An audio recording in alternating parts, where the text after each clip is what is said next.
Monsieur le Président de l'Assemblée, Monsieur le ministre des Forces armées, Madame la secrétaire d'État et vos collaborateurs, mes chers collègues députés, aujourd'hui, je voudrais rendre un hommage républicain à nos forces armées.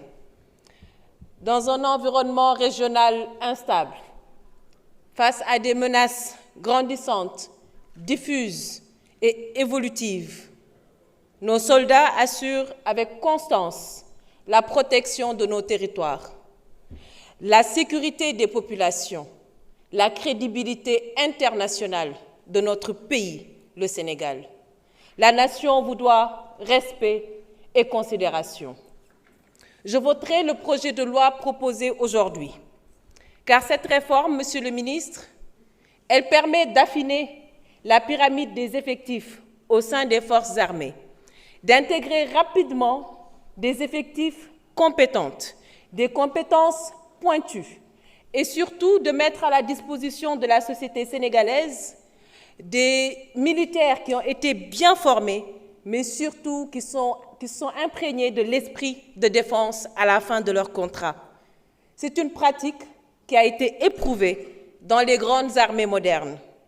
J'ajouterai simplement, Monsieur le ministre, la nécessité d'aménager sans doute des avantages incitatifs, comme des exonérations fiscales, au profit des entreprises du secteur privé qui accepteraient de recruter ces OSC à la fin de leur contrat. Mais, Monsieur le ministre, cette loi doit s'inscrire dans une réflexion plus large de l'attractivité même du métier militaire, par la réforme de l'échelonnement indiciaire et le taux d'allocation des soldes des militaires.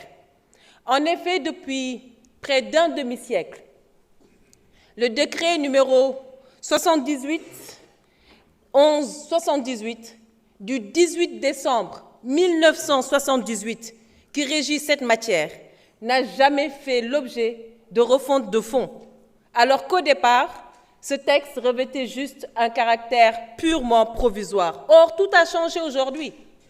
Le contexte économique a changé, la technicité des missions a changé, le niveau de qualification des personnels, la nature même des engagements sur le terrain.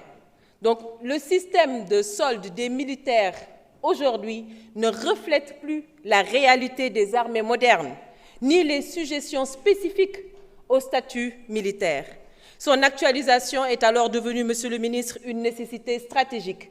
Et c'est pourquoi j'introduirai sous peu à l'Assemblée nationale une proposition de loi dans ce sens.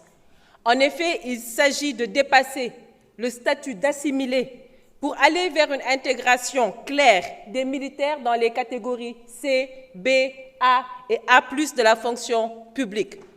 D'autres corps de l'État ont régulièrement modernisé leur statut pour préserver leur attractivité. Je ne pense pas qu'il y ait une raison pour laquelle les forces armées resteraient en marge. Monsieur le ministre, parlons de la gestion des hauts potentiels, nos fameux HP.